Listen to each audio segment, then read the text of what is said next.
इसलिए इस कड़े अनुभव को खास ध्यान में रखकर ही अब बीएसपी आगे अपनी रणनीति में बदलाव जरूर लाएगी। लेकिन ऐसे हालातों में भी बीएसपी मूवमेंट के हित में संतोष की बात ये रही है कि दलितों में से खासकर मेरे खुद के अपने समाज का वोट हमेशा की तरह इस बार भी अपनी मूवमेंट व पार्टी की लीडरशिप के साथ चट्टान की तरह पूरी मजबूती के साथ खड़ा रहा है। जिन पर मैं कितना भी गर्व महसूस करूं वह कम ही होगा तथा उनका जितना भी मैं आभार प्रकट करूं वह कम ही होगा। और अब मेरी उन सभी से ये भी अपील है कि उन्हें अपना मनोबल बिल्कुल भी नहीं गिरने देना है, क्योंकि बाबा साहब के अनुयायी कभी भी अपनी हिम्मत नहीं हारते हैं तथा वे अपना संघर्ष लगातार जारी रखते हैं। सफलता फिर एक दिन झक मारकर हमारे कदम जरूर चूमेगी। हमें बाबा साहब के कारवा को न रुकने देना है न झुकने देना है।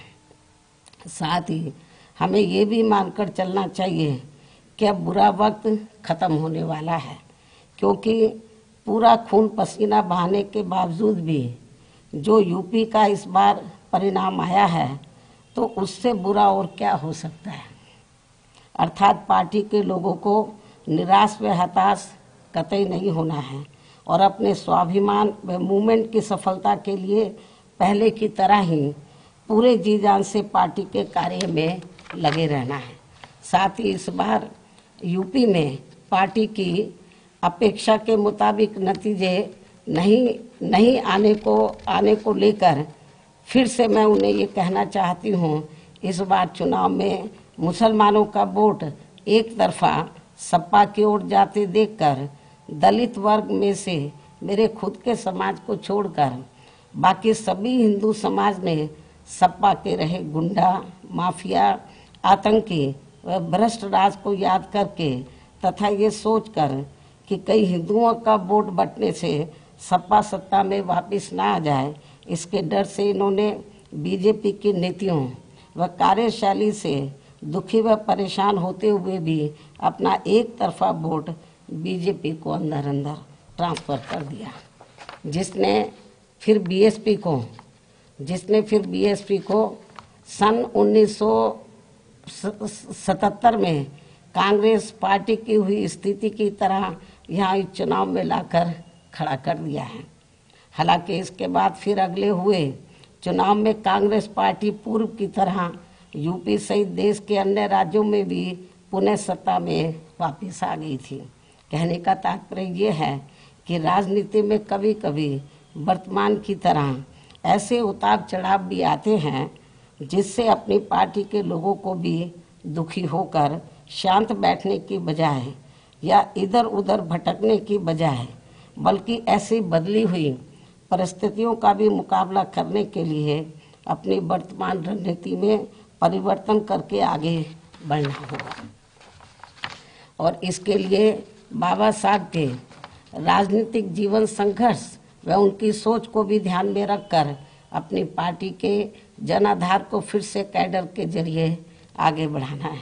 साथ ही इस मामले में हमें ये भी याद रखकर आगे बढ़ना है कि कांग्रेस ने बाबा साहब को अपने रास्ते का रोड़ा मानकर इनको सीधे चुनाव में कामयाब नहीं होने दिया था, लेकिन उन्होंने इससे भी अपनी हिम्मत नहीं हारी थी और फिर यहाँ जातिवादी व्यवस्था के शिकार हुए लोगों को एकजुट व संगठित होकर उन्हें राजनीति में आगे आने की भी सलाह दी थी, ताकि फिर वे सत्ता के जरिए अपना खुद का विकास व उत्थान आदि कर सकें, जैसा कि हमने यूपी में 4 बार करके दिखाया भी है। साथ ही उन्होंने उस समय कांग्रेस जैसी अन्य उन सभी जातिवादी पार्टियों से भी अलग रहने की भी सलाह दी थी जिनकी जातिवादी सोच में कोई परिवर्तन नहीं आ रहा था। इसलिए इन सब बातों को ध्यान में रखकर अपनी पार्टी के लोगों को फिर से यह अपनी पार्टी व मूवमेंट को आगे बढ़ाना है। इन्हीं जरूरी बातों के साथ ही अब मैं बीएसपी के सभी छोटे बड़े पदाधिकारियों, कार्यकर्ताओं एवं अनुयायियों के साथ साथ सर्व समाज के उन सभी लोगों का भी हृदय से आभार प्रकट करती हूँ जिन्होंने बीएसपी को जिताने के लिए यहाँ रात दिन काफ़ी कड़ी मेहनत की है तथा पूरे तन मन धन से भाजपा को हराने के लिए यहाँ लगे रहे हैं। साथ ही उत्तराखंड व पंजाब राज्य के भी पार्टी के अपने सभी छोटे बड़े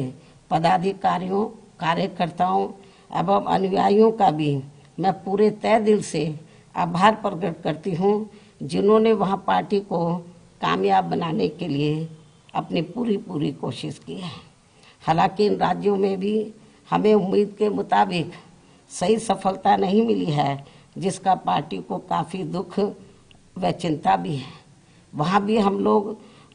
वर्तमान जो राजनीतिक हालात चल रहे हैं तो उसको ध्यान में रखकर हम लोग आगे की रणनीति बनाकर अपनी पार्टी और मूवमेंट को आगे बढ़ाएंगे। और अब मैं इन्हीं ज़रूरी बातों के साथ ही अब मैं अपनी बात यहीं समाप्त करती हूँ। धन्यवाद। जय भीम व जय भारत।